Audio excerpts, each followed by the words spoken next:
Dear students, welcome to the online English class. I am Priyanka Singh, lecturer in English, Government Girls Inter College, Banda. Today, I am here to teach you class 12th, subject English Prose, lesson 6, Women's Education, part 2/2, written by Dr. Sarvapalli Radhakrishnan. Let's start with the points of the lesson. Our first points of discussion will be importance of classics. Second point will be essence of good life.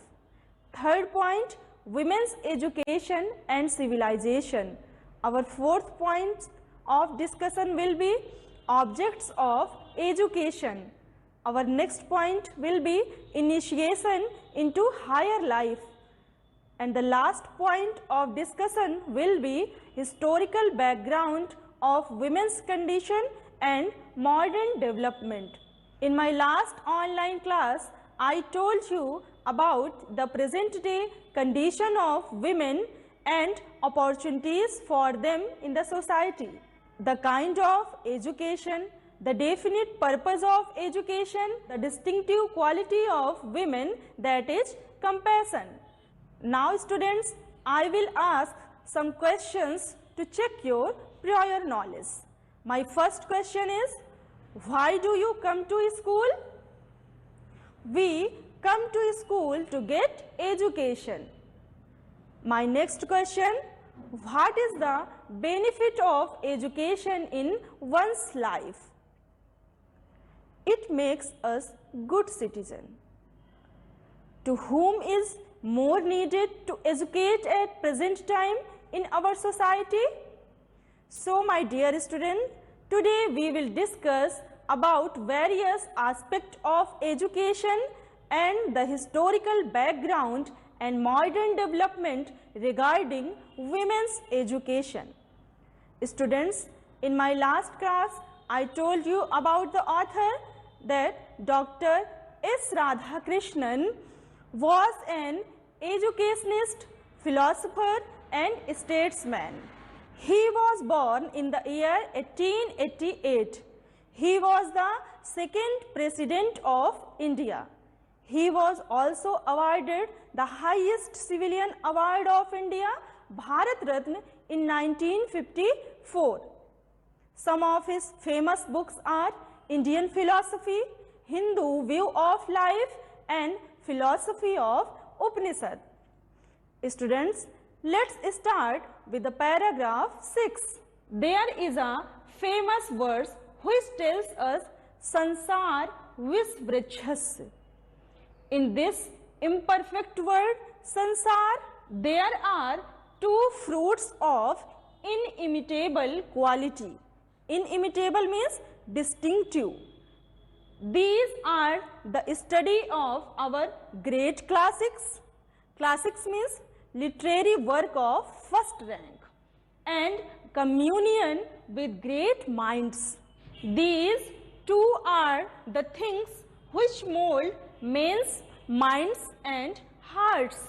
I am anxious that our great classics should be studied.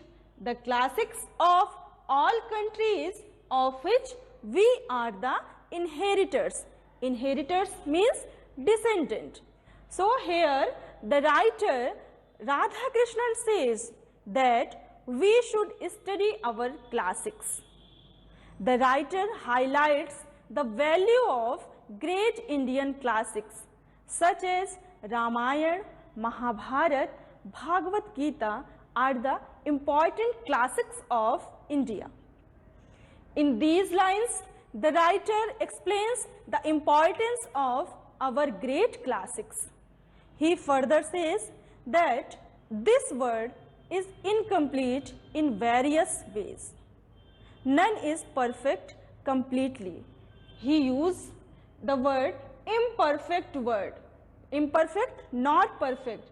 Sansar Visvrachasya means in this poisonous tree, Sansar, there are two fruits of inimitable quality. First, study of great classics, and second, association with learned people. These two things change the mind and heart of human beings. Radhakrishnan is eager for this, that we should study our great classics and all those great creations of our country which are obtained to us from great heritage. The writer Radhakrishnan highlights the value of great Indian classic. We should study our classic and give respect to our classics. Now student, after completing the explanation, I will ask some questions based on the paragraph. My first question is, which are the two fruits of inimitable quality? Yes, the study of great classics and association with learned people are two fruits of inimitable quality. My next question, why should we read our classics? Yes, definitely. To change our minds and hearts, we should read our classics. Next question, what is the essence of good life? So, in next paragraph, we will discuss about the essence of good life. Now come to the paragraph 7. It is in a small dialogue in an Upanishad that a question is put, what constitute? Constitute means combine to form the essence of good life. Essence means substance. The teacher replies, did not you hear the answer? There was a thunderclap. Da, da, da. Immediately, the teacher explained that these were the essence of good life. Dam, dan, daya. They constitute the essentials of good life. Constitute means combine to form and essential means necessary. You must have dam or self-control, which is the mark of a human being. In the Ramayana, when Lakshman sets out means to begin a journey for the forest, his mother tells him, look upon Ram as your father Dasrath, look upon Sita as myself, as your mother, look upon the forest as Ayodhya, go my dear. In these lines, the author is telling about the essence of a good life. In this paragraph, he tells us that a good life is composed of dam, dan and daya. Three da. Da, da, da. First is dam, second dan and third is daya. Dam is self-control, dan charity and daya is compassion. The writer Radhakrishnan gives us the example of an extract from Ramayana when Lakshman begins his journey to the forest. His mother tells him to look upon Ram as his father Dasrath, look upon Sita as his mother and forest as Ayodhya, his hometown. This is a remarkable sign of Indian culture. So students, after completing the explanation, I will ask some questions based on the paragraph. My first question is, what constitutes the essence of good life? Yes, the essence of good life are dam, dan and daya. My second question is, what was the great teaching that Lakshman's mother gave him when he was going to the forest. Lakshman's mother tells him to look upon Ram as your father, look upon Sita as your mother, and look upon the forest as Ayodhya. My next question, what is the importance of good women for the great civilization? In next paragraph, we will discuss about the importance of good women for a country. Now, come to the 8th paragraph of the lesson. There are ever so many thrilling stories. Thrilling means adventurous. Stories in our classics which will instill means put something into one's mind, into us great moral strength, which will lay down for us the lines on which we have to conduct ourselves. Give us good women, we will have a great civilization. Civilization means culture. Give us good mothers, we will have a great nation. So, according to the writer Dr. S. Radhakrishnan, our classics are full of thrilling stories, full of adventurous stories. These stories instill into us the moral values. The study of classics shapes the personality of men and women in our society. In these lines, the writer Dr. S. Radhakrishnan points out the contribution of educated women to our civilization. Because we all know that women play a vital role in a nation's development, education develops in women a sense of right and wrong. Good women make good civilization and good mothers make a great nation. This can be brought through the education of women. So, the education of women is essential for the progress and prosperity of a nation. A famous anonymous proverb states the importance of education for women in society. If you educate a man, you educate an individual. But if you educate a woman, you educate the whole family or a nation. India comprises of eminent women personalities like Kiran Bedi, Lata Mangeshkar, Kiran Mazumdar Shaw, Mary Kom, etc., who have contributed to the overall development of our society. Now, students, I will ask some questions to you. My first question, what is the use of our classics? It will instill into us great moral values. Next question, what is the main purpose of education? In next paragraph, we will discuss about the main purpose of education. Now come to the next paragraph of this lesson. When you talk about education, you have several aims. Several means many aims in view. Give the people, those who are taught, knowledge of the world in which they live. Science, history and geography enable you to get that knowledge. You also train the people to acquire.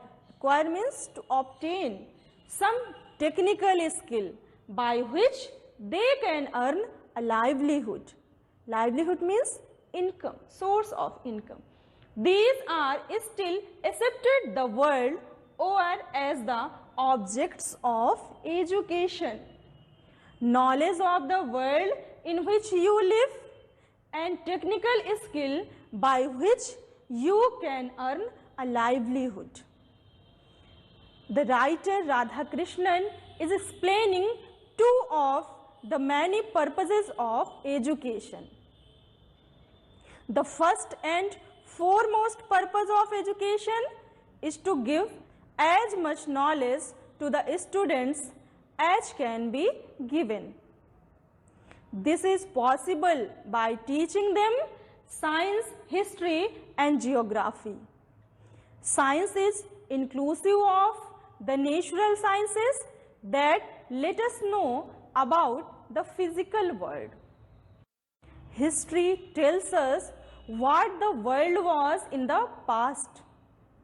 Geography gives us the geographical knowledge of the globe.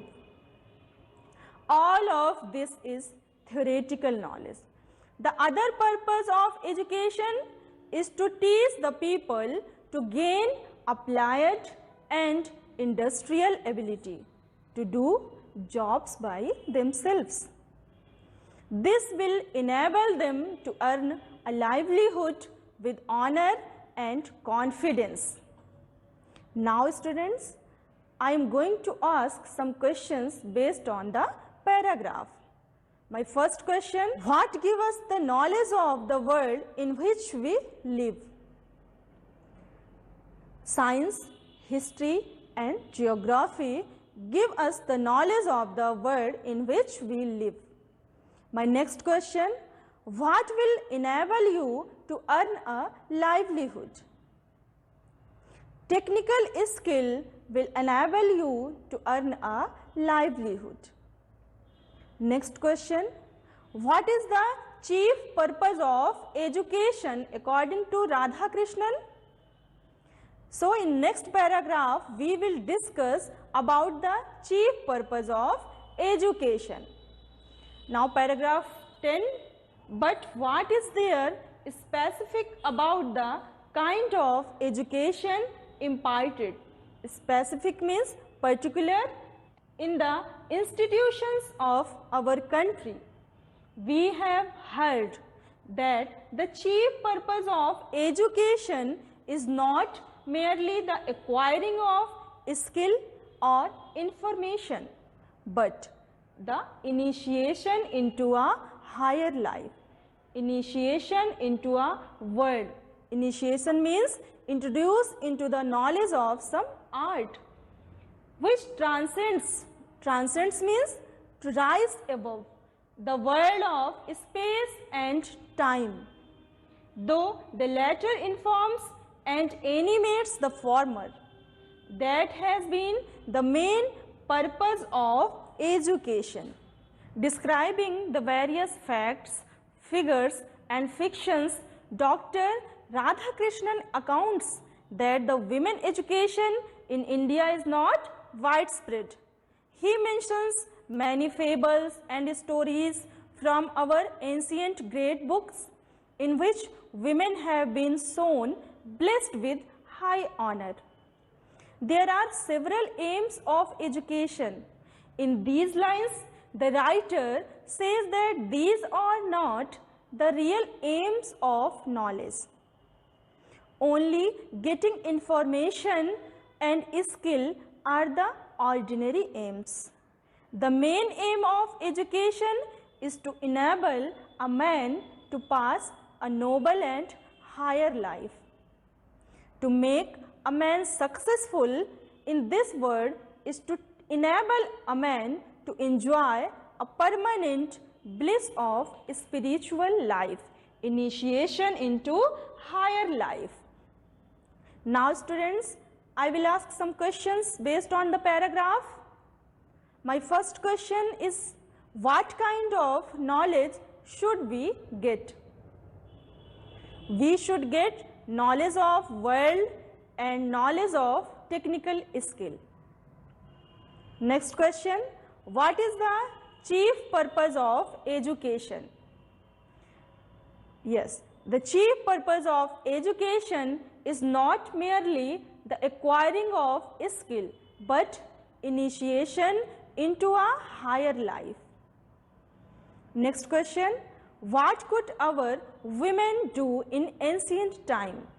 In next paragraph, we will discuss women's rights in ancient time. Student, our tradition has been somewhat different in ancient times. As Dr. Radhakrishnan tells us, Purukalpe Shunarinam Mandir Vandana Nishchita Adhyapanancha Vedanam Gayatri Vachanam Tatha. Means, in very old times, worship in the temples by women was approved, and so was the teaching of the Vedas and the chanting of Gayatri Mantra.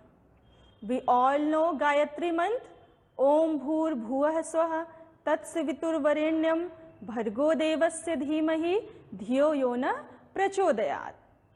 Now come to the next paragraph of this lesson. In ancient times, our women had the ceremony of Upnayan performed for them. Ceremony means a formal religious or public occasion.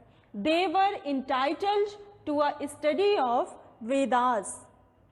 They were also entitled to the chanting. Chanting means singing of the Gayatri Jap.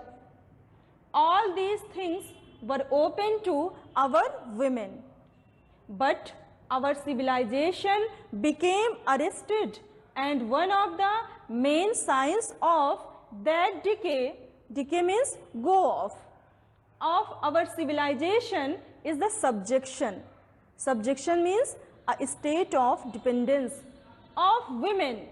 After independence, through the exertions of Mahatma Gandhi, a revolution has been effected in our country, and women are coming into their own.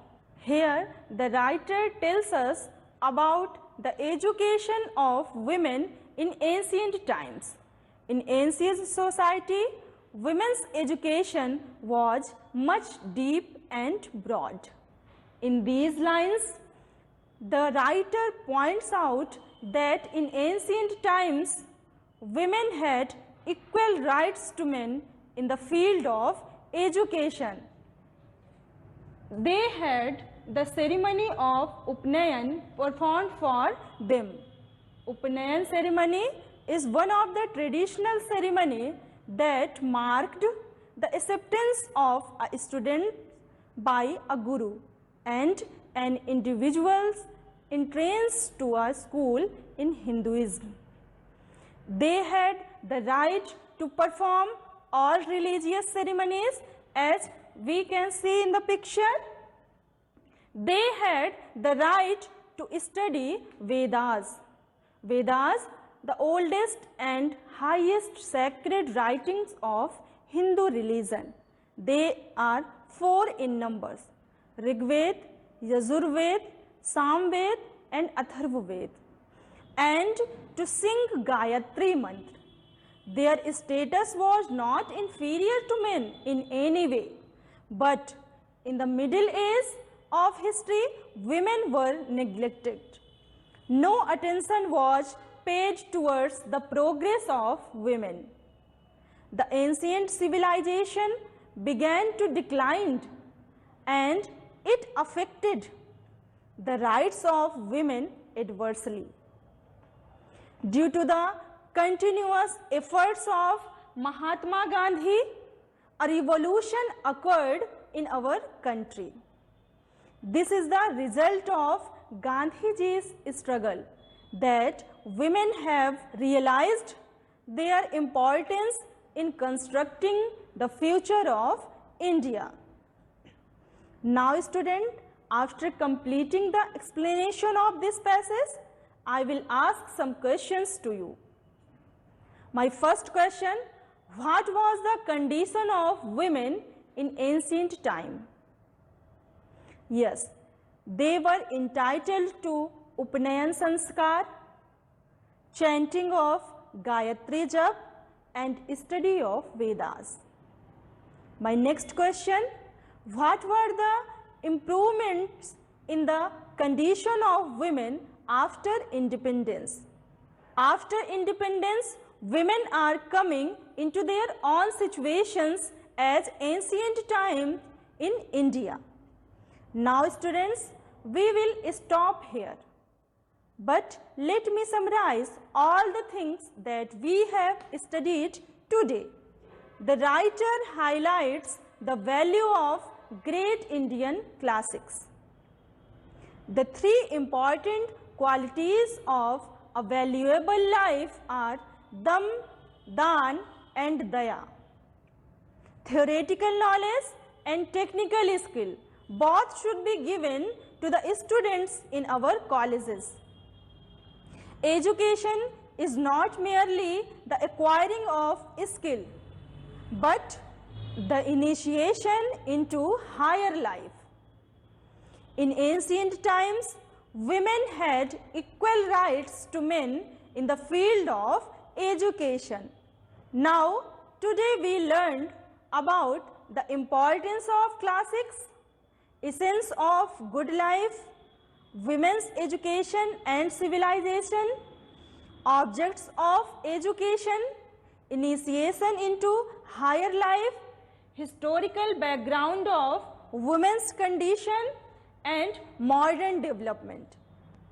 Now students, I will give you some questions for your home assignment. My first question, what constitutes the essence of the good life? Next, what things were women entitled to in ancient India? Third question, what causes the decline of womanhood according to S. Radha Krishnan? Now the fourth question is, you have to use the following expressions in your own sentences as to bring out their meaning clearly. First expression is look upon. Second, indo with. Third, initiation. And the last is exertion. Next question, give the antonyms of the following words. Antonyms means opposite word. The first word, bitter. Second, disciplined. Third, restrained. And the last, deep. Students, I want you to read the whole lesson very well so that you can give the answers of these questions properly.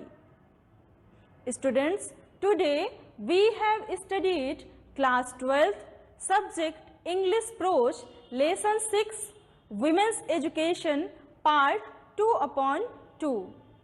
In our next video, we will discuss about the next lesson, the heritage of India. To understand the lesson, come to the class after reading the lesson very well. Thank you so much.